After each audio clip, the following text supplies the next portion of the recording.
We have a special show in store for you tonight as we spotlight some of our favorite movies from the annual Heartland Film Festival. We have reviews of some truly moving films, including films reviewed by Nick Ewing, Aidan Hall, Isaac Whatley, and Lydia Lucas. But that's not all. We'll also be bringing you exclusive red carpet coverage of the special premieres of Gimme Shelter and The Book Thief, including interviews with Vanessa, Hudgens, and Academy Award winner Geoffrey. All this and more is coming your way, so grab your popcorn and find a comfy chair because the real deal starts now.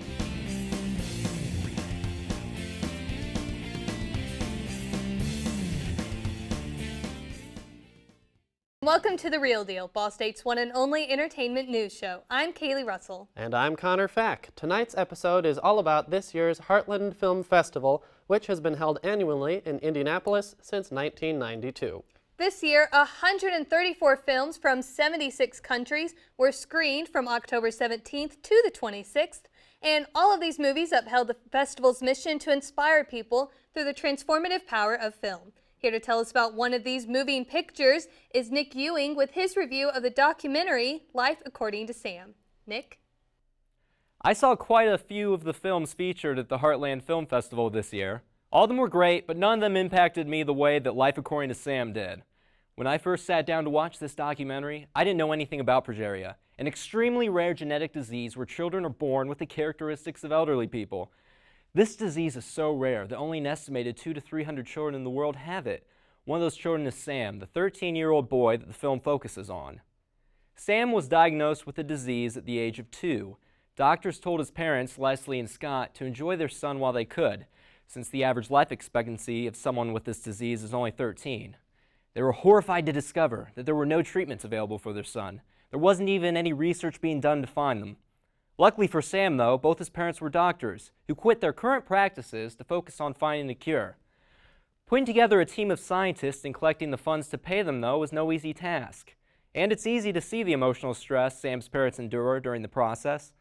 Amazingly, though, they successfully identify the gene that causes progeria and even realize that it's linked to the aging process in all of us. Finding a treatment for progeria could slow aging for everybody. What's more amazing than that, though, is how unbelievably optimistic Sam stays the entire time. He knows everything about his rare disease, yet he cares far more about the normal parts of his life. He gets high grades in school, goes to rock concerts with his dad, and loves playing the drums for marching band. At times, it feels like Sam completely forgets he has the disease.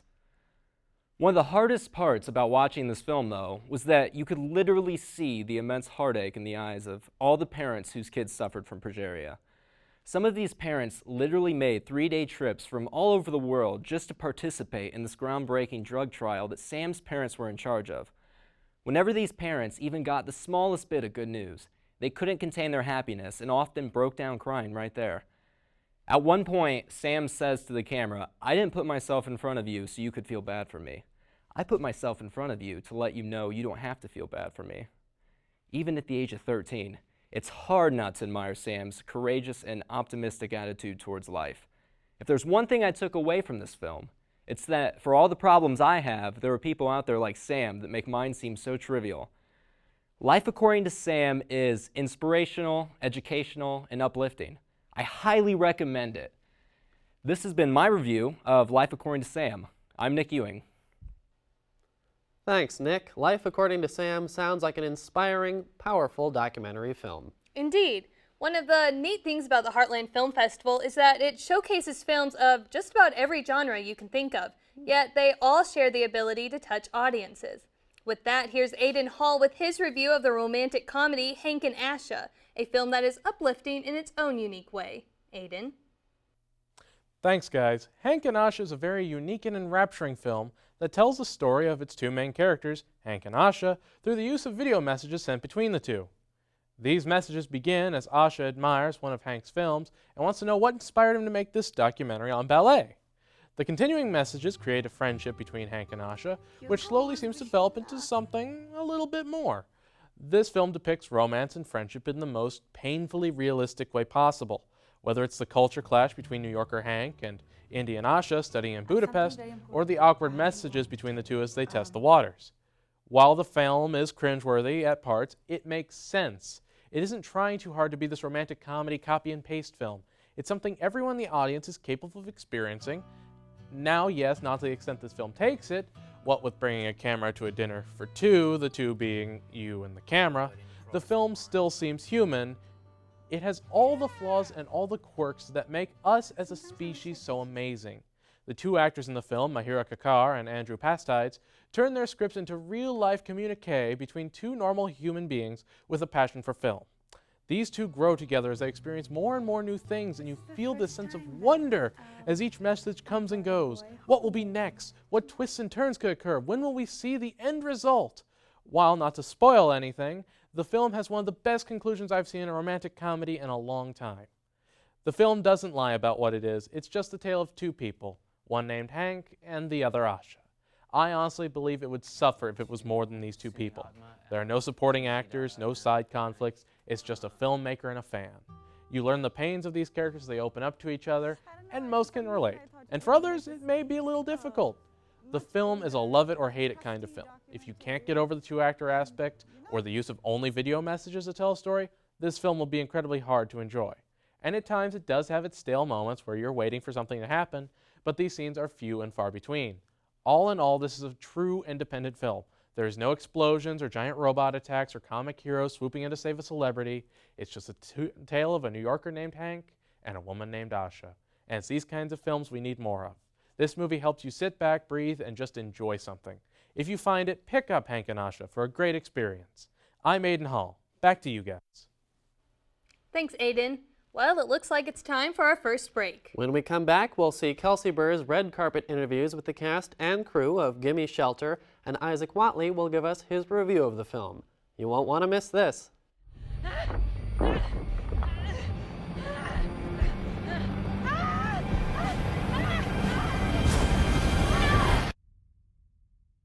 Come into my personal space. Did you not see the line? We will stand and fight. Yeah! Those are some angry birds. Free birds. I probably should get up and dance, but I'm used to having a partner. Well, it doesn't seem to matter to that fella. Maybe I'll give it a shot. Maybe not. Maybe now.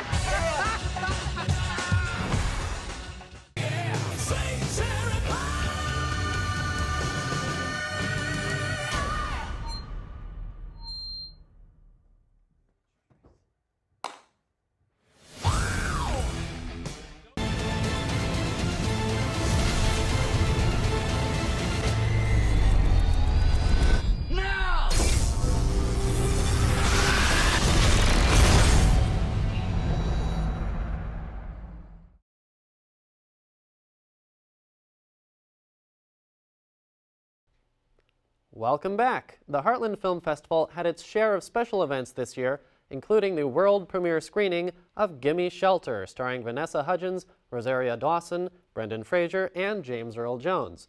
The film centers around 16-year-old Agnes Apple Bailey and her struggles as a pregnant teenager living on the streets of New Jersey until she finds help through a shelter for homeless young women.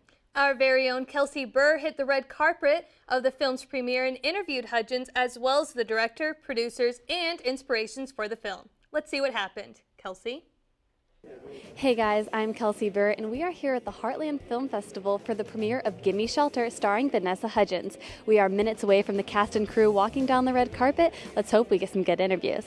What made you interested in this project?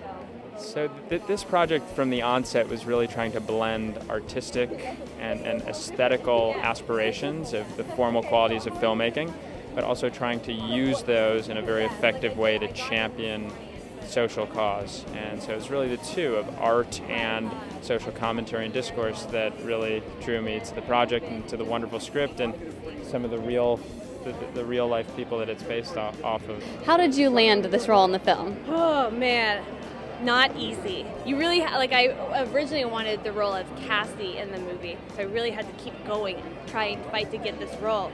But then the role of Nikki, which everyone's calling Pink Friday, kind of came into place, and I'm actually happy that happened. I think everything happens for a reason, and so I got my hair, pink, and I think it really brought out a character that I got to play that I was really thought I could get in Cassie, but instead I got to do this in Pink Friday. So this movie was full of surprises for me, I guess you could say, with this role.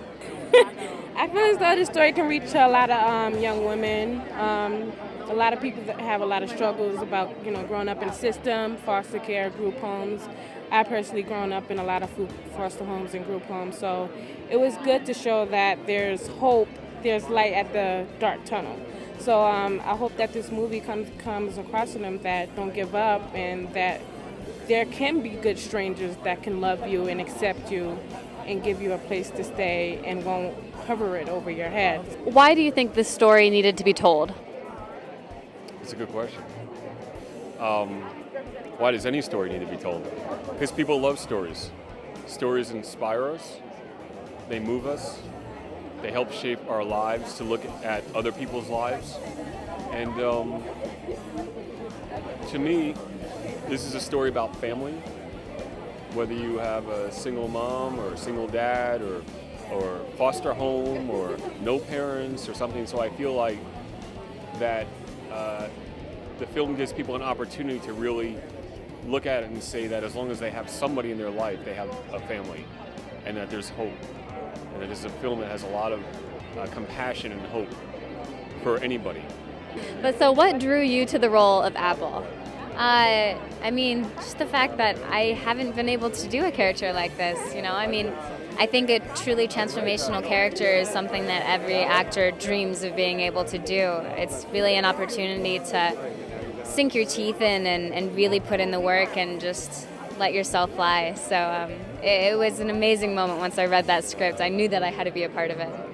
So you lived in a shelter for 3 weeks in pre-production. What was that experience like? It was interesting. I mean, in the beginning, it was very shocking. I was questioning what I was doing there, and I called my mom, and I was like, what am I getting myself into?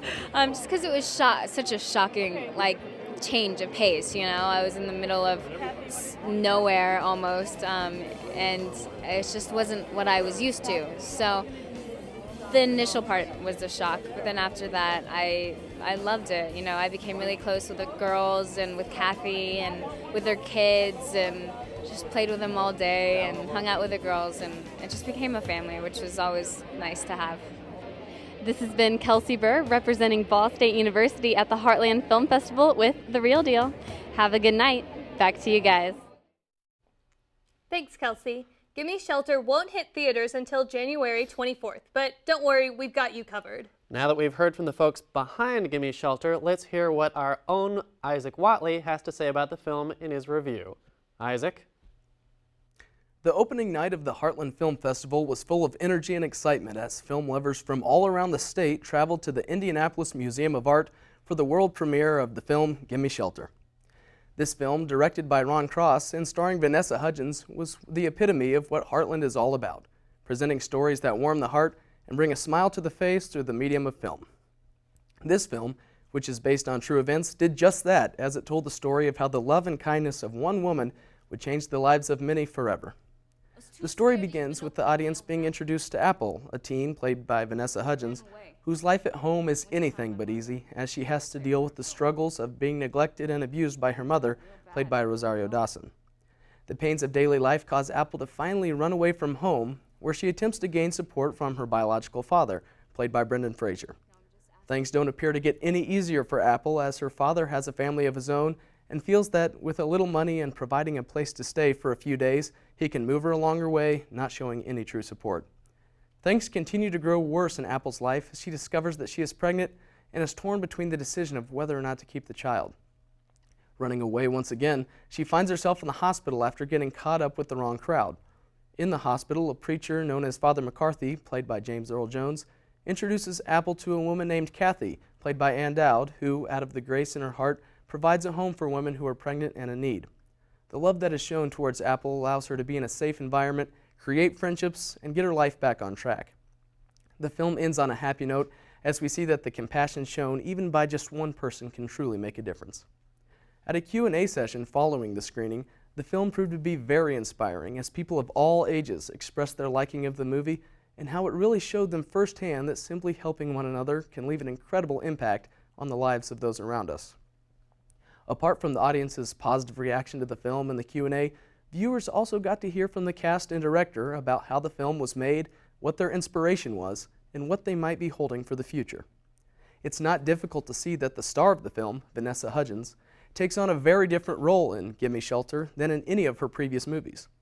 When asked how she enjoyed portraying a more in-depth emotional character and if this style of acting would be in her future career, she responded by saying that playing this character was part of the evolution and growth of her acting career.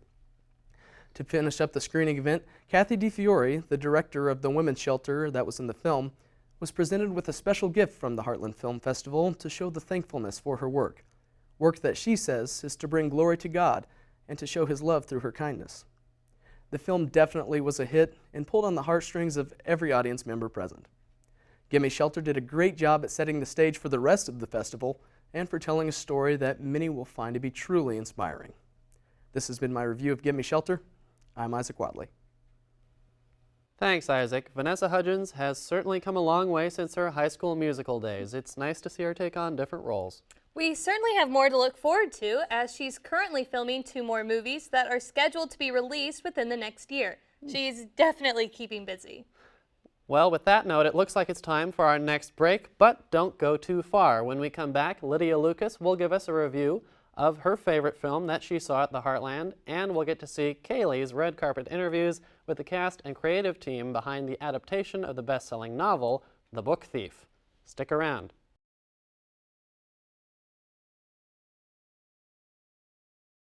Glad you stuck around. One of the best aspects of film festivals is being able to see multiple films within a span of only a couple of days. Our very own Lydia Lucas did just that at Heartland. She saw 7 movies in just 2 days, and she's here to talk about one that had a significant impact on her. Lydia? I saw a pretty large handful of movies at the festival this year, but the one from my list which left the biggest impression on me was actually one I wasn't originally planning on seeing. It just happened to fit into my schedule, and so I went ahead and got a ticket for This Is Where We Live. The movie is principally about a friendship between the 2 main characters, August and Noah. They meet one day while Noah, an out-of-work handyman, is building a ramp for August, who has severe cerebral palsy, which confines him to a wheelchair and causes him to be unable to speak. August lives with his father, who is in the early stages of Alzheimer's, his sister, who has her own hidden secrets, and his mother, Diane, who takes care of all of them while ignoring her own health failings. Diane sees the connection the 2 form and asks Noah if he would like to be hired as another caretaker for August, as her responsibilities are becoming too much for her. With all of this heavy baggage, one might expect Noah to be a breath of fresh air to the family, but August realized well before Noah that he has his own problems to deal with. Diane originally hires Noah to be August's caretaker, but the bond that forms between them and the many things Noah learns from August were certainly out of my realm of expectation based on the brief description on Heartland's website. August, with the help of someone else, can use his alphabet board to spell out what he wants to say when his simple sign language is not enough. A signature scene in the movie for me happens after Noah tries to take August out to eat. It's the first time August spells out a note for him. It says, "Don't tell me what I want, ask me." It's a very pivotal moment for Noah as well. He had all the best intentions, and yet he realizes that that doesn't necessarily save him from being ignorant of certain things.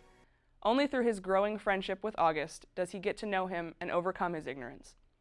During the audience discussion after the screening, we found out that Tobias Siegel, who played August, does not actually have cerebral palsy. They had originally searched for an actor who did have CP, but when their searching came up dry, they settled quite happily for Siegel. His portrayal of a complex character through what, to most able-bodied actors, would probably be considered a difficult obstacle seemed effortless. The actor who played Noah, Mark Menchaca, also co-wrote and co-directed the film with Josh Barrett, but that did not diminish his performance either. The film was made on a very low budget, but it looked and felt to me like a high-quality Hollywood production. It's difficult to get good actors for little money, but there was not a single performance from a lead character that wasn't completely authentic and masterful. I would love to find out more about this production from the creators, but for now, I'll just have to be content with this singular experience. The film is currently making its festival rounds, but I look forward to any potential future releases, and you can keep up with the news on their website, thisiswherewelive.com. This Is Where We Live is about love and family, but over all of that, it's about what the different definitions of both of those things can look like. I hope to see where this film may go in the future, But regardless of any successes, it's one that I will remember and treasure as a film that greatly touched and inspired me to greater heights. I'm Lydia Lucas, and this has been my review of This Is Where We Live. Back to you guys. Thanks, Lydia. There were so many fantastic films at Heartland this year, and sadly, time only allows us to cover just a few of them. For a complete listing of all the films screened at the festival this year, visit trulymovingpictures.org. The end of the festival is always a bittersweet moment, but this year it went out with a bang as Heartland capped off its final day with a special screening of The Book Thief, adapted from the best-selling novel of the same name. The Book Thief tells the story of a young girl who is sent to live with a foster family in Germany during World War II.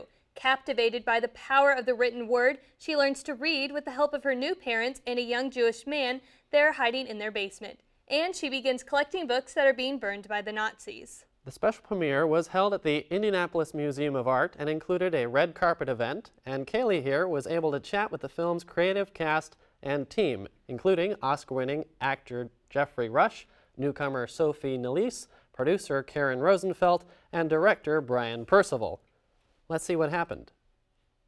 I'm Kaylee Russell. I'm at the Heartland Film Festival at the red carpet premiere for The Book Thief. This movie stars Geoffrey Rush, Sophie Nélisse, and Emily Watson. Let's get started. What impact do you hope this movie will have on the audience? I hope they walk away from the film not only enjoying it, but thinking about it and sharing their thoughts with their family, their friends, and word of mouth, because I think it's the kind of film that when you see it, and Liesl has a line about everything that's happened, what they've done, it's because that's what people do. We need that more in our lives today. We need to reach out and be what people do. What drew you to this film? It was just, it was really the story. I was so touched. I got the screenplay sort of quite late one evening. I was filming something else at the time, and I began to read the first couple of pages, and I just thought, my God, I can't put this down. So I finished it about sort of 1:30 in the morning or something. I've got to be up at 5 to shoot the next day. But I'd never ever read anything that moved me so much, you know, on so many levels. And it was just really the power of human spirit, and connected with me stronger than anything I've ever read before. And I just emailed straight away, I've got to make this film, please let me make this film somehow. So anyway, I was lucky enough to they trusted me with it. And what was your process into bringing Liesl to life? I didn't know a lot on that subject, like the Holocaust, so I had to read some books. I went to some bomb shelters and stuff like this. And I watched a lot of great movies like Schindler's List, The Reader, The Boy in the Striped Pajamas. So it just helped me so much, and it inspired me. And I hope that when my friends are going to see the movie, it'll inspire them. And finally, what was it like working with acclaimed actors like Geoffrey Rush and Emily Watson? I was really stressed at the beginning because they're great actors and they're big actors, and what if they think I'm bad, you know? So that was a bit stressful, but I mean, they're both are so sweethearts, and they were like sort of my parents, really. And I think the connection that me and Geoffrey have on screen is the same when we're not shooting. We had a lot of fun, and I mean, he would always make jokes, and all the pressure that I have would disappear when I was around him. And the relationship between Hans and Liesl is so genuine. So how did you and Sophie develop that chemistry to make it believable on screen? You know, we didn't have a lot of preparation, because on films you don't. Maybe we had 10 days to 2 weeks where we rehearsed and discussed in a kind of corporate room at the Babelsberg Studios before we actually got on set. But when we started filming, we did like a month of all the scenes in the kitchen. That was because it was snowing out, it was freezing outside, so we did studio work. And one of the first things we did was her arriving at the house and coming downstairs the next morning, and how we meet, and I'm playing the accordion to communicate with her. So I got to know Sophie and Liesl sort of at the same rate, and I suppose in the back of my mind I was going, I bet you Sophie's feeling a little edgy and nervous about taking on this big role, because she carries the movie. And she sort of confessed initially that she did feel a little bit stressed and everything.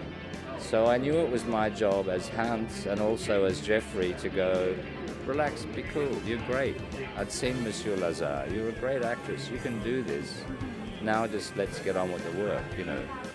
Well, the actors have gone inside to see the movie. The Book Thief will hit theaters nationwide on November 8th.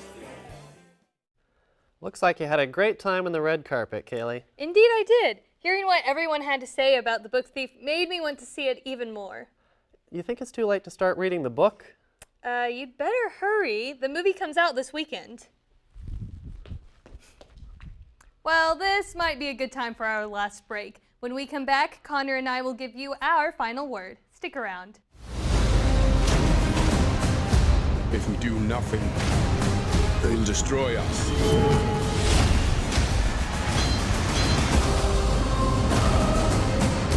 Ask yourself, what will you sacrifice for what you believe?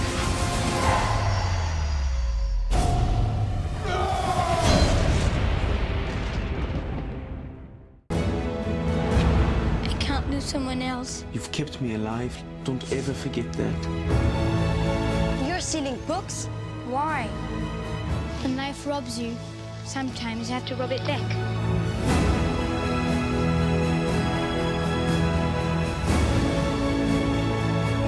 Words are life, Liesel.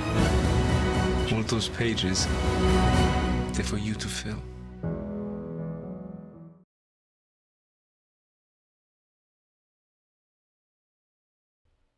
Welcome back. When a film wins big at Heartland, its journey is far from over. In fact, it might be the first step on the trail from mid-American success to worldwide recognition. Beginning in 2011, the Heartland Film Festival was honored by the Motion Picture Academy of Arts and Sciences by getting selected as a qualifying festival, where winners of certain categories will automatically be entered as voting nominees in the respective categories of the Oscars, without the normal required theatrical run. That is, they don't need to play for 7 consecutive days in a movie theater in Los Angeles County to be eligible, an often prohibitive requirement for many small-time filmmakers. So, with our final word, here's a look at 2 of the films that went onto the Oscars thanks to the Heartland's hospitality. Last year, the documentary Inocente not only won the Heartland Film Festival Award, but it also won Best Documentary Short at the Academy Awards. Inocente is a 15-year-old girl in San Diego who is determined to live out her dream as an artist, despite being an undocumented immigrant and being homeless for 9 years. Inocente paints a world full of color that looks nothing like her own dark past. The documentary follows Inocente as she puts on her first art show, while also dealing with the struggles of her family life. Directed by Sean Fine and Andrea Nix Fine, Inocente portrays a very real picture in America that is often swept under the rug: immigrant children who are homeless. But Inocente is by no means a sob story. No, this film displays a colorful girl with an enticing personality who lets her dreams and paintings define her, and not the hand that she has been dealt. This movie will light up your world to the extraordinary impact that art has on people and inspire you to follow your own dreams. Inocente is available to watch on iTunes and MTV.com. Another of the films that advanced from Heartland last year was the claymation short Head Over Heels. Like many animated shorts, the film features no dialogue, so the good news is there's no need for subtitles. But I've got to say that beyond that, Head Over Heels is kind of strange. It's a love story about a couple that have grown so far apart that the husband lives on the floor and his wife lives on the ceiling of their house. It's a bit hard to suspend your disbelief when the belief that you're trying to suspend is just about everything you've basically ever learned about gravity. But he's drawn to the floor and she's drawn to the ceiling.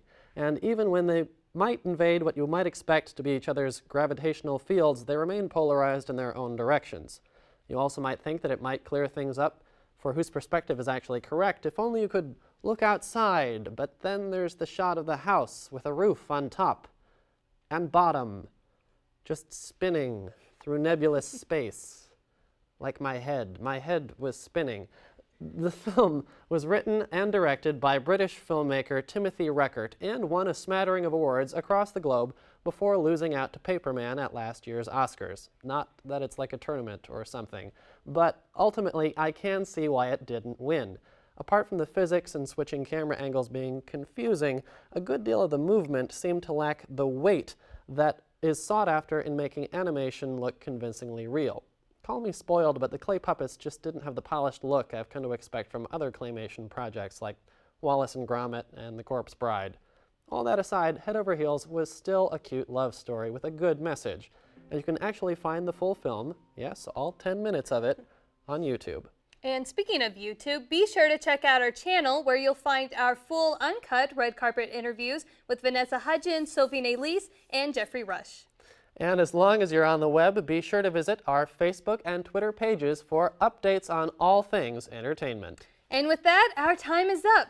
We hope you've enjoyed this special Heartland edition of The Real Deal. I'm Kaylee Russell. And I'm Connor Fack. Thanks for tuning in, and we'll see you next week.